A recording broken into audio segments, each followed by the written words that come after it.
Aqui no Jornal Brasil Atual, nós temos o prazer de conversar com o jornalista, diretor da Associação Brasileira de Imprensa, Laurindo Leal Filho, que é um dos integrantes do grupo de trabalho no governo de transição do presidente Lula para a área da comunicação social. Professor Lalo, como a gente costuma carinhosamente chamá-lo, muito bem-vindo aqui ao Jornal Brasil Atual mais uma vez. Bom dia, Rafael. É um prazer estar com vocês nesta manhã de segunda-feira. Vamos lá, professor, vamos falar sobre os trabalhos realizados pelo Grupo da Comunicação Social e lembrando que na sexta-feira foi entregue para a sociedade uma carta assinada por mais de 80 organizações da sociedade civil e 240 jornalistas, pesquisadores e ativistas da área da comunicação com propostas exatamente para o novo governo que se inicia a partir de janeiro na área da comunicação social. Eu queria que o senhor fizesse rapidamente um balanço das discussões que já estão sendo realizadas e como é que o senhor enxerga, como é que o senhor avalia a mudança da postura das políticas públicas de comunicação, até para a gente não correr o risco de repetir os mesmos erros dos últimos anos, né, professor? Pois não, Rafael, olha, com relação à equipe de transição, nós, desse subgrupo de comunicação social, começamos a trabalhar na última quarta-feira, trabalhamos quarta, quinta, sexta e um pouco no sábado, e, na verdade, esse primeiro movimento é um movimento de coleta de informações. Nós elaboramos uma série de questões de ordem administrativa, de ordem de gestão do pessoal, dos contratos que as emissoras da EBC têm em vigor, enfim, um levantamento o mais amplo possível, o mais profundo possível, nesse curto período de tempo, para que as respostas subsidiem já o trabalho daqueles que assumirão na área da comunicação as ações do governo a partir do dia 1º de janeiro do ano que vem. Portanto, nós estamos agora aguardando, e vamos aguardar essa semana, as respostas dos atuais gestores. Eles têm que dar essas respostas, isso faz parte da lei que organiza esse processo de transição, e a partir dessas respostas, nós estaremos, no dia 30, exatamente no dia 30 de dezembro, apresentando o primeiro relatório da comissão. Não sei se o ouvinte sabe, mas a equipe de transição foi dividida em 32 grupos temáticos. E a comunicação estava toda ela, no início, alocada num grupo só, que tratava da questão das teles, da comunicação eletrônica, das concessões, etc., da parte mais técnica. E aí fomos desmembrados e agora temos este grupo da comunicação, que trata mais da gestão do Ministério das Comunicações, exatamente, e o grupo da comunicação social, é esse do qual eu faço parte, que está tratando do trabalho da SECOM, que é a Secretaria de Comunicação da Presidência da República, que hoje está alocada no Ministério das Comunicações, erroneamente, uma passagem feita pelo seu atual governo. Nós tratamos da EBC, da Empresa Brasil de Comunicação, que muitos veem nela apenas a TV Brasil, mas além da TV Brasil, são 8 emissoras de rádio, 2 agências de notícias, enfim, uma grande corporação midiática, eletrônica e não apenas eletrônica, que precisa ser recuperada, atendendo até a sua pergunta, né? Para não repetir os erros que foram cometidos anteriormente. Então, a EBC é um desses assuntos e desses focos da nossa comissão, e um outro subgrupo que está tratando especificamente das mídias digitais. Esse é o trabalho. Com relação à segunda parte da sua pergunta, Rafael, aí é uma resposta mais pessoal e não representativa do grupo, porque o grupo ainda não chegou a discutir isso.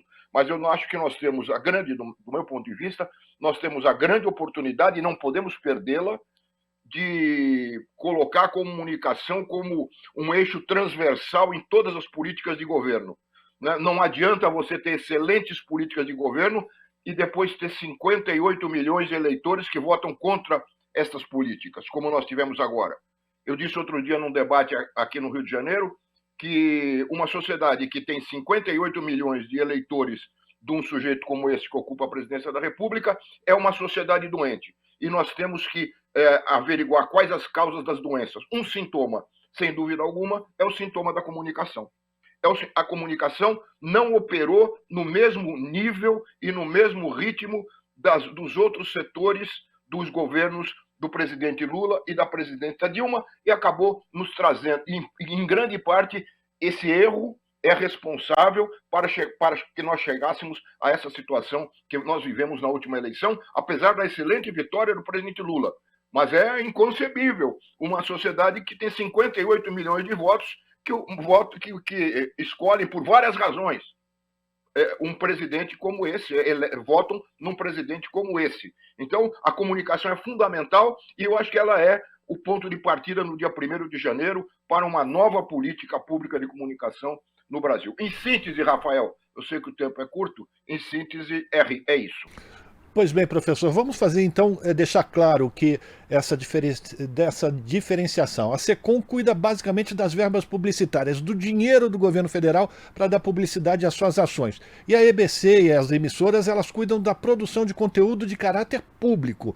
E também, a gente tem também a NBR, que seria uma emissora também de interesse do governo, que foi fundida, né, durante a gestão de Jair Bolsonaro, EBC e NBR. Eu queria que o senhor também falasse um pouquinho sobre a importância de ter uma empresa pública de caráter de interesse público separado da comunicação oficial do governo.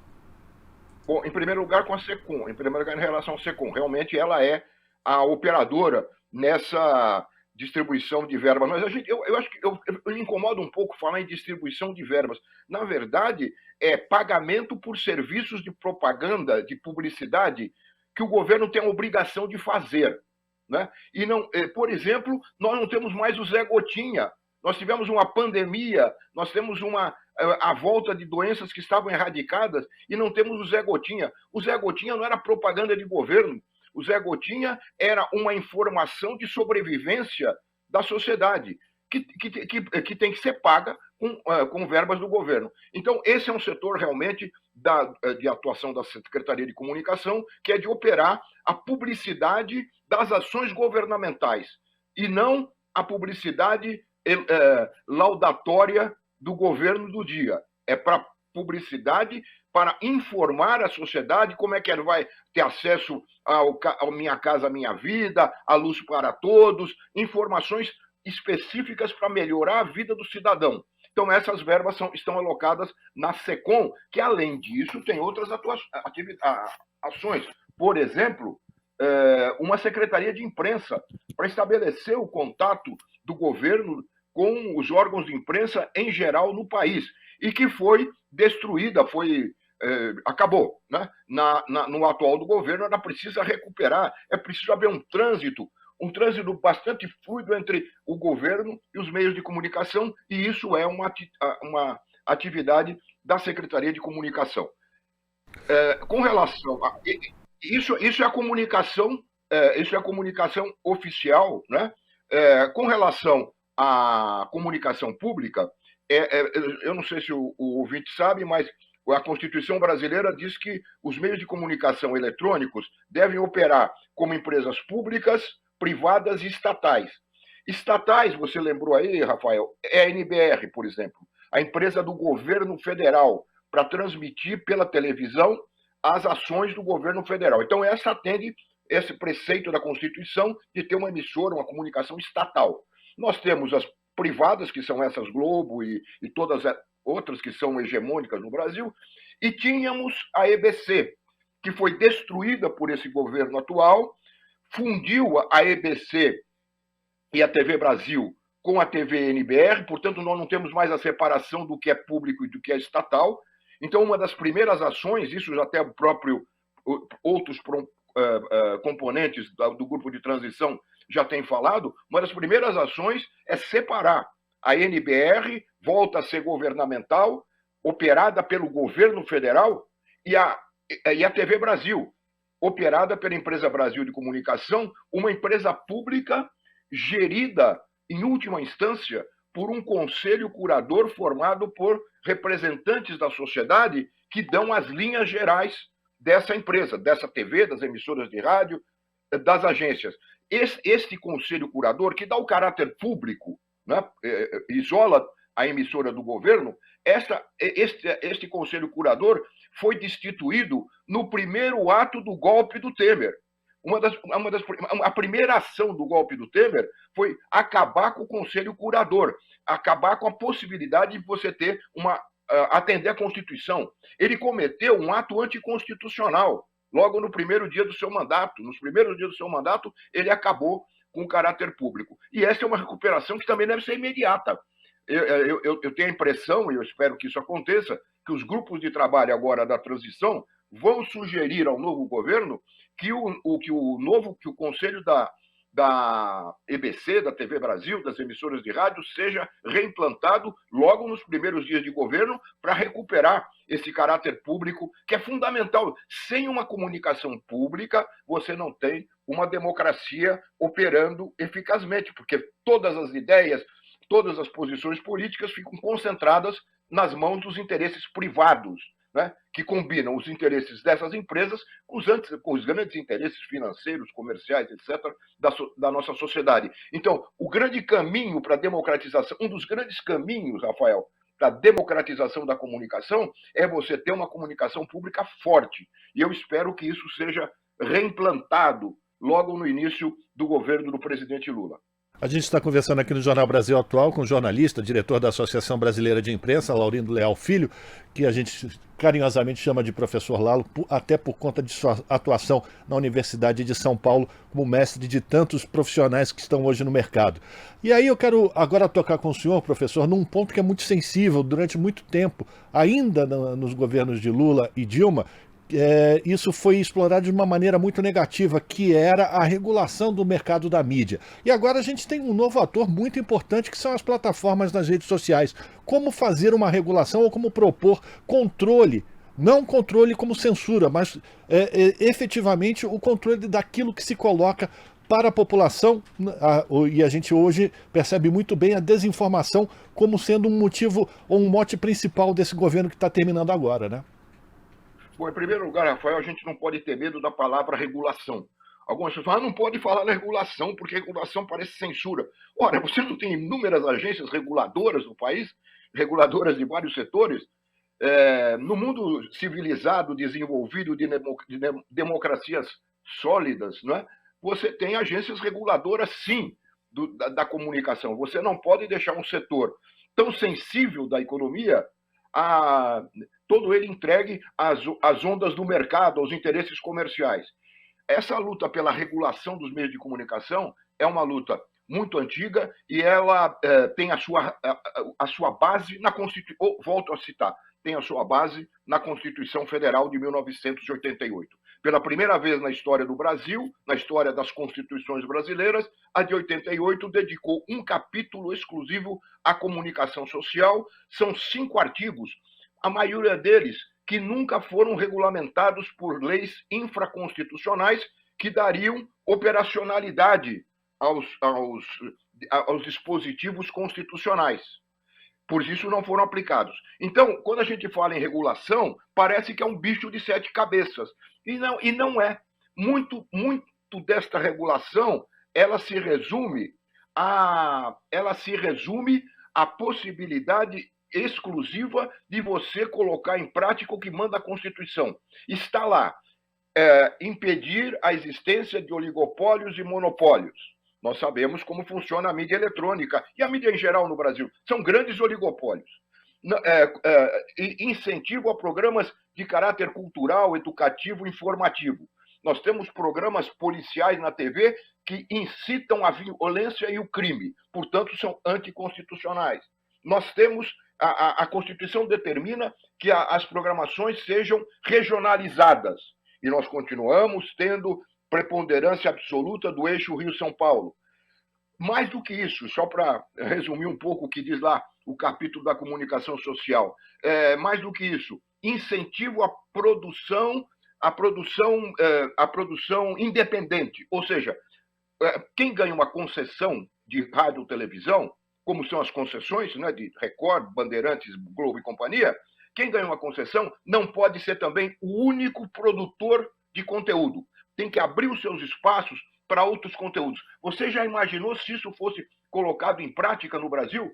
Quantos centenas, milhares de produtores que são espalhados por todo o país iriam ter espaço para colocar suas produções na grande mídia? Na Argentina, a lei de meios colocou esse dispositivo e quebrou, em muitas partes do país, o monopólio que o Clarim tinha, semelhante ao monopólio da Rede Globo, o oligopólio. Então, eu estou falando tudo isso, Rafael, para mostrar que aqueles que são contra qualquer tipo de regulação usam essa ideia para chamar de censura aqueles que defendem a regulação. Quando quem defende a regulação, inicialmente, é a própria Constituição brasileira. Não há nenhum bicho de 7 cabeças, não há nenhuma censura, não vai se caçar nenhuma concessão de rádio ou TV. Ao contrário, vai se multiplicar a oferta de concessões para democratizar esse espectro tão valioso e fundamental, eu repito o que disse antes, fundamental para uma democracia. Sem essa pluralidade de informações circulando na sociedade, você não tem democracia. Você tem a eleição de figuras como essa, execrável, desse atual presidente da República. Agora, professor, e como é que fica a situação exatamente dessas redes sociais que foi tão utilizada por esse governo, que inclusive copiou todo esse modelo de Trump, não? Sim, sem dúvida. Eu realmente não respondi a parte da sua pergunta, que tratava da questão das plataformas. É um processo mais difícil, já que ele é transnacional, mas ele vem avançando, a regulação das plataformas vem avançando bastante no Congresso Nacional. Já existem projetos de lei muito bem elaborados, que tiveram ampla participação da sociedade, no sentido de estabelecer algum tipo de regra e de controle social, democrático, sobre essas plataformas que hoje interferem tanto ou até mais do que os meios tradicionais de comunicação. Então, eu mencionei aqui que um dos subgrupos do nosso grupo de comunicação está direcionado exatamente para a questão das mídias digitais e, com certeza, apresentará ideias e projetos para o próximo governo, para que, incorporando a discussão avançada que há no Congresso Nacional, coloque algum tipo de regulação. Não é possível mais uma sociedade como a nossa viver a vida que ela vive com as fake news, com essa desinformação e com a absoluta falta de canais públicos que possam também operar nesse setor, plataformas públicas que também possam impulsionar uma concorrência nesse setor. A mesma concentração que existe na radiodifusão existe em potência elevada, né, e globalizada nas plataformas. É preciso colocar um ponto final nisso. Eu tenho certeza que ofertas de políticas públicas para isso serão apresentadas pelo grupo de transição ao final do seu trabalho, para que venham, esperamos, vir a ser operada e colocada em prática pelo novo governo. Para a gente confirmar, então, a partir do dia 10 deve ser entregue esse relatório final, professor?